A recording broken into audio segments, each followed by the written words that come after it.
ఏమైనా చేయగలవు, కథ మొత్తం మార్చగలవు. నీ నామముకే మహిమంతా తెచ్చుకొందువు. ఏమైనా చేయగలవు, కథ మొత్తం మార్చగలవు. నీ నామముకే మహిమంతా తెచ్చుకొందువు. యేసయ్యా, యేసయ్యా,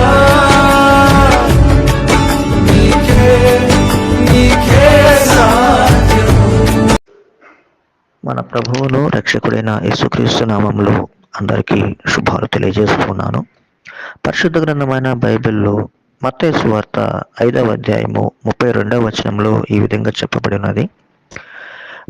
వ్యభిచార కారణమును బట్టి కాక తన భార్యను విడనాడు ప్రతి వాడును ఆమెను వ్యభిచారిణిగా చేయుచున్నాడు. విడనాడబడిన దానిని పెండ్లాడువాడు వ్యభిచరించుచున్నాడు. దేవుడు పురుషుణ్ణి స్త్రీని వివాహ బంధం ద్వారా ఒకటిగా చేసినప్పుడు అప్పుడు వారు ఇరువురు విడిపోవుట, విడాకులు తీసుకునుట అనేది ఆయన ఉద్దేశం కాదు. వివాహ బంధం ద్వారా పురుషుడు స్త్రీ ఇరువురు కూడా ఎల్లప్పుడూ ఒకరికి ఒకరు తోడుగా అండగా ఉండాలి. ఈ బంధము కేవలము వీరి ఇరువురిలో ఎవరైనా ఒకరు మరణించినప్పుడు మాత్రమే తెగిపోతుంది. విడిపోవటము, విడాకులు తీసుకోవటము అనేది దేవుని ఉద్దేశానికి వ్యతిరేకం. విడాకులు తీసుకోవటం ద్వారా విడాకులు తీసుకోవటం అనేది దేవుని వాక్యానుసారం కానే కాదు.